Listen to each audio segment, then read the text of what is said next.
Hi everybody, it's Eleanor, and this is a very quick Friday Reads video, and hey, you can see just above my head my brand new team of Funko Pops, my Ghostbusters Funko Pops. I literally just bought them, so, you know, new members for the collection.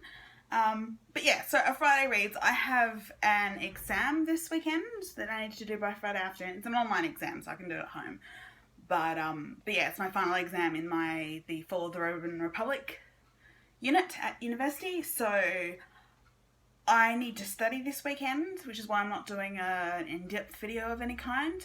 But I am doing a Friday Reads because one of the things for me with exams that's really important is staying calm and staying relaxed, otherwise my back problems tend to flare up, which means I will probably do some reading this weekend in between studying, just to relax and calm down. So, what am I in the middle of at the moment?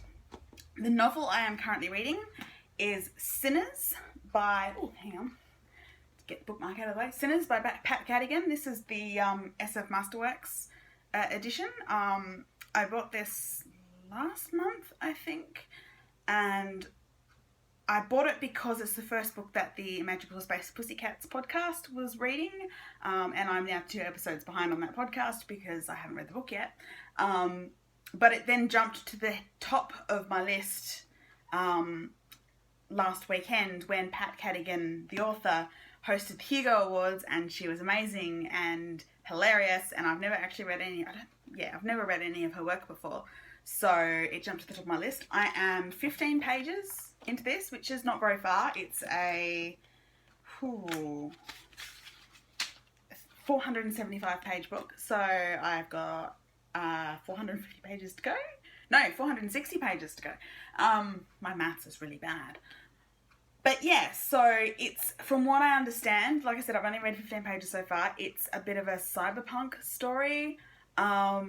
I honestly don't know much about it. The back says, in Synners, the line between humanity and technology is hopelessly slim. The human mind and the external landscape have fused to the point where any encounter with reality is incidental. Now you can change yourself to suit the machines, and all it will cost you is your freedom and your humanity. This book won the Arthur C. Clarke Award. So obviously it comes well recommended.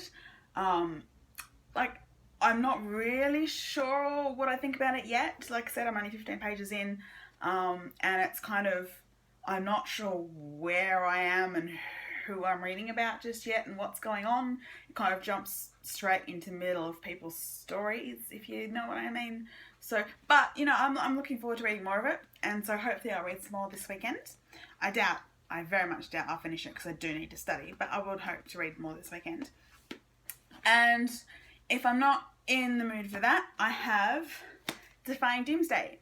This is an anthology edited by Tsana Dolichva. Sorry, Tsana, I really am really bad at pronouncing your name. And Holly Kench. And it's published by 12th Planet Press here in Australia, which is one of Australia's science fiction and fantasy and horror small presses. And this Defying Doomsday is an anthology of short stories, YA short stories, and they're short stories that are based around the apocalypse, so the end of the world has come, or the end of the world is in the middle of coming, but the protagonists of these stories are young people with disabilities and not altered states, neurodiversity, I guess. So,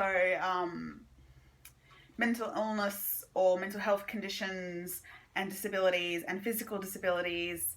But it's about how people who already have a life that is different to most people's deal with the end of the world. Now, I have already started this. I went to the book launch. I was a Kickstarter Possible, which is the Australian version of Kickstarter, backer for this book. So I have the limited edition hardcover, which is absolutely gorgeous. Isn't it amazing?